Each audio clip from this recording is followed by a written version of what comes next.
you, Mr. Toastmaster, fellow Toastmasters. My name is David Frankel, and who I am is a husband and a father and a fortunate man that's been blessed by God. And I was born in Richmond, Indiana on February 12, 1958. When I was 6 months old, my family moved to Cincinnati, Ohio. And at 6 years old, we moved to this beautiful suburb, a historical district of Cincinnati called Wyoming. And I graduated from Wyoming High School in 1976. Went on to Indiana University, where in 1980 I was awarded a Bachelor of Science degree in Business Economics. 2 weeks later, I moved to Houston, Texas in search of work. While in Houston, I was a bartender, and I worked in the accounting department of an oil company. And finally, I sold technical software to petrochemical engineers. In 1985, I got married.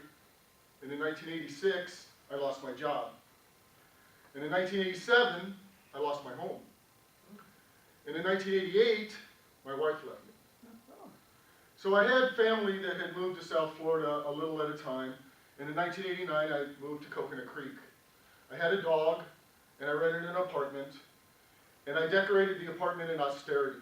If it didn't have a function, it wasn't in there. I had 2 towels. One was dirty, one was clean. And this is how I led my life. And I led my life in fear. And the fear was that at any moment in my life, I could take a step, and the earth was going to crumble beneath me, and I would lose everything that I had. And every anxious moment of my life took every bit of my energy to get through it, so I could go to the next exhausting moment of my life. I didn't want money. I didn't want relationship. I didn't want possessions. If there was a possibility that I could lose it, I didn't want it.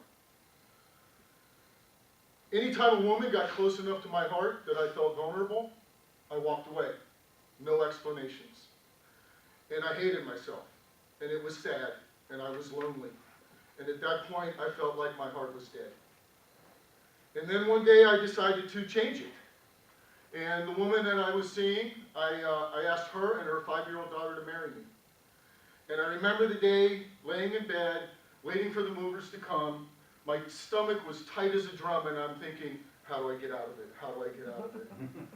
But we got an apartment in Coral Springs, and we moved in over the last weekend of Christmas break. So that Monday morning, Sharon went to work, and I went to work, and Lauren went to school. And I had this marvelous feeling of it being the first day of the rest of my life. And I went to work, and I forgot who I was. And I decided to work late, which was no big deal for a lonely man in an austere apartment with a dog. And I smoked, and I was standing in the parking lot.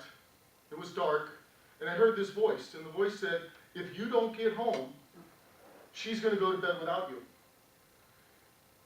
And in that moment, that amazing moment, total transformation took place. And I totally transformed into one of the 3 things that's most important to me in the world. And in that moment, I became a parent. And I would have stood in that parking lot all night and wondered who that voice came from and how wonderful total transformation felt. Except I wanted to get home.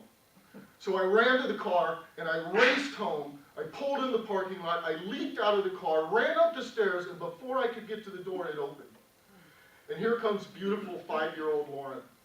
And her thick hair was braided, her mother put 5 braids in it, and she had a face that was beaming like a light bulb, and a grin that glowed through my heart. It warmed my heart.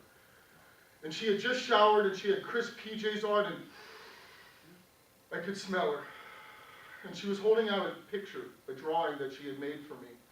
And on the drawing was her standing between my wife and I. And we're walking down the street with big smiles, holding hands.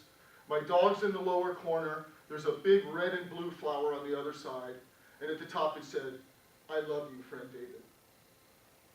And so to be blessed once is incredible. To be blessed twice in the same night, in that moment, that lasted 2 seconds or 3 seconds or 10 seconds tops.